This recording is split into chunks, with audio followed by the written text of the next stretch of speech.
अभिनेता और राजनेता विजय थलपति की भारी भीड़ वाली रैली में भगदड़ जैसी स्थिति हो गई। यहां भगदड़ में बच्चों समेत 39 से ज़्यादा लोग मारे गए।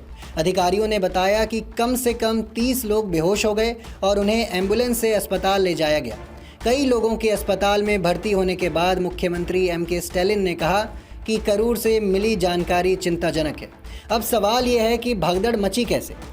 भागने के रास्ते ढूंढने की होड़ और उन्माद में बच्चों को लापता होने से बचाने की कोशिश कर रही महिलाओं की कोशिशों के कारण शनिवार को करूर में TVK की रैली में भगदड़ मची। वेलू स्वामीपुरम में प्रचार स्थल पर करूर इरोड राजमार्ग के दोनों ओर लगे होर्डिंग्स और रस्सियों ने भी इसमें जानलेवा भूमिका निभाई। करूर के पास वडक्कू पलायम के एक जीवित बचे हुए एक शख्स ने बताया कि भगदड़ जैसी स्थिति में लोगों के पास भागने का कोई रास्ता नहीं था, क्योंकि सड़क के दोनों ओर रस्सियों और होर्डिंग्स लगे हुए थे। कुछ लोग होर्डिंग्स के गिरने से घायल हो गए। मुझे यकीन है कि जब हम शाम 4 बजे कार्यक्रम स्थल पर पहुंचे तो वो होर्डिंग्स और रस्सियां वहां नहीं थी। बचे हुए लोगों ने बताया कि कार्यक्रम स्थल पर इकट्ठा हुए हज़ारों लोग सिर्फ स्थानीय ही नहीं थे, बल्कि थेनी, मदुरै और विरुधुनगर ज़िलों से भी थे। वो अपने स्टार को करीब से देखने आए थे। उनका कहना है कि सभी ने अपेक्षित संख्या को कम करके आंका।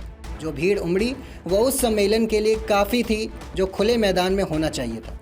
अपनी मौसी माहेश्वरी को खोने वाली अभिन्या एस ने अपनी तस्वीर दिखाते हुए कहा कि वहाँ अफरा तफरी मच गई। हम सब बिखर गए थे।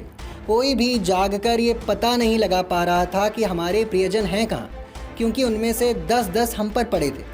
अपने पति शंकर गणेश को खोने वाली एस मलिगा ने कहा कि मैंने उनसे अभियान में शामिल ना होने के लिए कहा था, लेकिन वो आए। अब वो हमें अकेला छोड़ गए। जो पुरुष और महिलाएं दोपहिया वाहनों पर बैठकर अभियान देखना पसंद करते थे, वो भी फंस गए। जैसे जैसे भीड़ बाहर निकली, मानो मानव सैलाब उमड़ पड़ा हो। उनके रास्ते में आने वाली हर चीज़ को हटा दिया गया। एक जीवित बचे निर्मल ने कहा कि हम एक अधेड़ उम्र के व्यक्ति को बाहर नहीं निकाल पाए। उसका पैर एक दोपहिया वाहन में फंस गया था, लेकिन एक 2 साल के बच्चे को बचा लिया गया। मुझे उम्मीद है कि वो जिंदा बच जाएगा।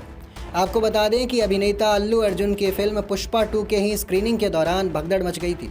इस हादसे में फिल्म पुष्पा 2 के एक्टर अल्लू अर्जुन को गिरफ्तार किया गया था। बाद में उन्हें हाईकोर्ट से जमानत मिल गई थी। हादसे में एक महिला की मौत हो गई थी, जबकि एक बच्चा बेहोश हो गया था। ठीक इसी तरह बेंगलोर में रॉयल चैलेंजर्स बेंगलुरु की जीत के जश्न के दौरान भगदड़ मच गई थी। भगदड़ मामले में पुलिस ने IPL टीम RCB के खिलाफ केस दर्ज किया। इस हादसे में royal Challengers Bengaluru, event company DNA networks और कर्नाटक स्टेट क्रिकेट एसोसिएशन के खिलाफ कई धाराओं में केस दर्ज किया गया था।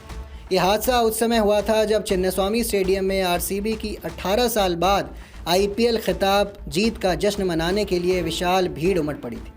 अब सवाल यह है कि इस तरह की भगदड़ बार बार देखने को क्यों मिलती है।